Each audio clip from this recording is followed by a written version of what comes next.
Railways have always used coal to keep everything on the move. Thomas had once thought moving coal trucks was the worst job. With the railway listing on the stock market, moving coal was now as important as ever. You trucks have been very good to me today. The thinner you empty us, the better. We're thick of all this coal.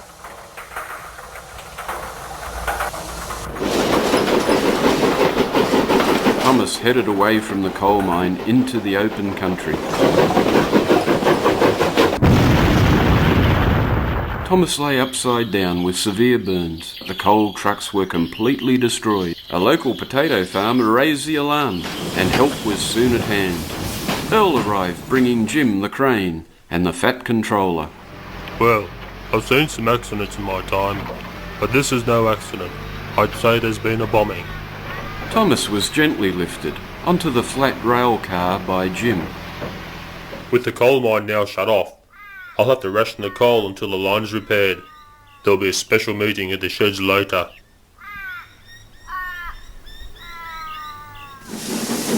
Later that day, Earl pulled into the rail yard. Thomas was carefully placed on the tracks for repairs. This has been a very sad day for the railways. It seems there's a mad bomber on the loose. We must do all we can to be on the lookout for suspicious characters. The engines looked at each other. Come on, Noel. Well, who are you looking at? I will issue all of you with video cameras as security devices, so use them wisely. The engines viewed the cameras still in their boxes. Noel surveyed the stock. Well, with all these new cameras, we can start a video club. Just look at the great features on these new cameras. Wow. Gleaming Red Ted quickly formulated the rules stating, I challenge all the engines to produce a video on any subject within a month. The best video will win a boiler flush. The engines mounted their cameras and made safe for the night, but on everyone's mind was the threat of a mad bomber. Next morning saw Andy the Diesel enter the yard boasting, So your coal supply has all dried up. It's about time you were all scrapped.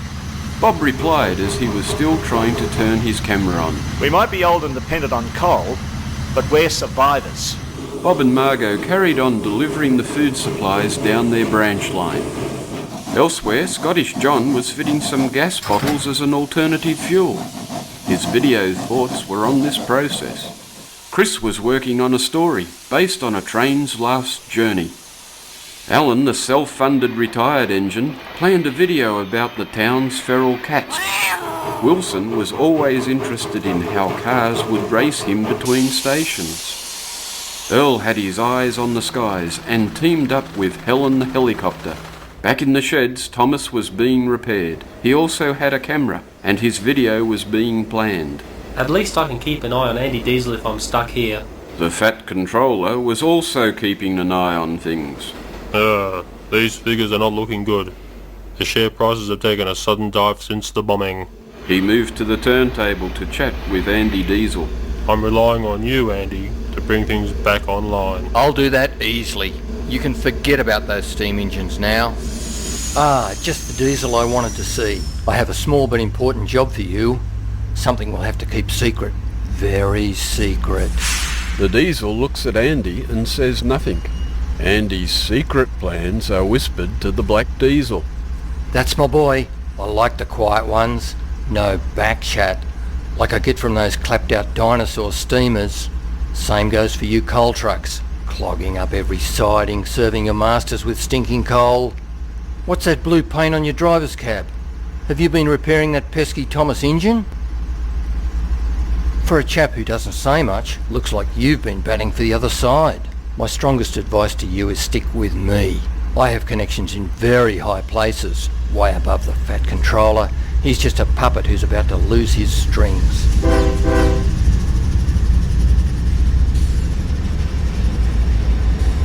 Two weeks had passed and the engines assembled at the rail yards. Off in the distance a storm was brewing, so all the engines packed into the sheds. Thomas was almost repaired and was being fired up to check for any boiler leaks. The fat controller made a brief announcement. I hope you're all getting used to your new cameras. Keep up the good work. Ted was curious about the videos. OK, lads, we'll have a short movie night just to see how you've progressed. Earl was the first to show his work. The engines hissed at the first video. They had never seen the sheds from the sky before. I put my camera in the helicopter. Hey, just have a look at this where I went. Boy, there's some tremendous shots. It's a bit shaky, this. Oh, I don't like heights. Why is it shaking like that? Ah, it's all wobbly. Why don't you use the tripod? Oh, look at those sheds right down there. Wow. An outstanding effort, Earl. Excellent titling, good composition, although some shots a little shaky. Bob was next, but was unable to remove the tape from his camera. Well, you see, it's a drama. It's very good.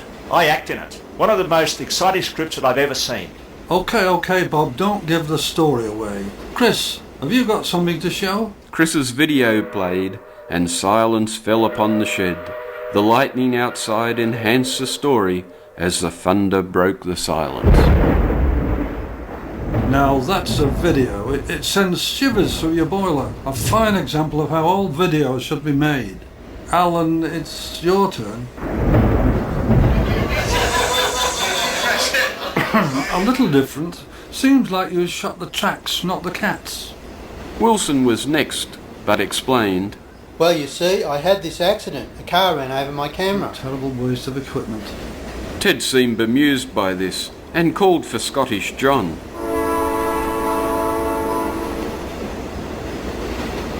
I'd like to tell you all about LP gas. It's very good to run your engine on. It's clean, but most of all, it's cheap, and that's what I like.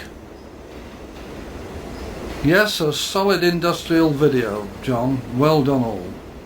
Then from the corner, Thomas whistled. Ted, I have a video.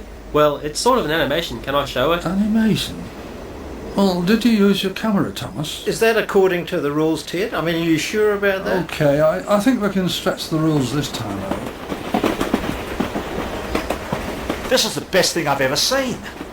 I think I see something. What's that on the turntable? Noel steamed forward, asking for a replay at reduced speed. Come on, Noel. There's nothing. You got to be joking. I can't see a thing. You've got to be I didn't kidding. see any of that. What do you see, Noel? I think that's a bomb on the turntable. A bomb? Don't panic, everyone. I can get it. Thomas steamed out of the shed. His driver placed the bomb on the running board and headed down the main line.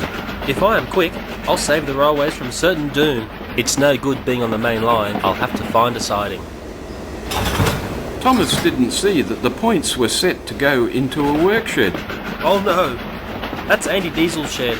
I'll never stop in time.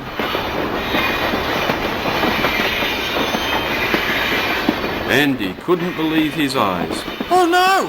Help! Help! Crikey! Not me!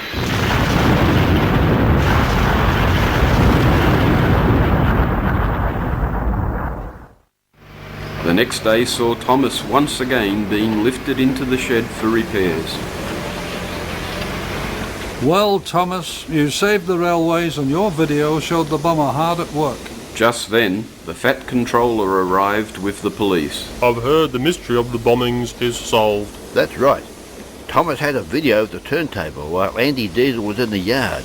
I noticed a suspicious character lurking near his fuel tank, and we believe that character is you. The policeman holds the fat controller. We also noticed you manipulating the stock market, selling shares just before the first bombing and buying just after it. Right then, you're coming with me. Thomas, your video was the key to saving the railways. Your brave actions also ridded us of that lazy diesel. Thomas's video went on to scoop all the prizes in the video competition. It just goes to show that a little video can go a long way.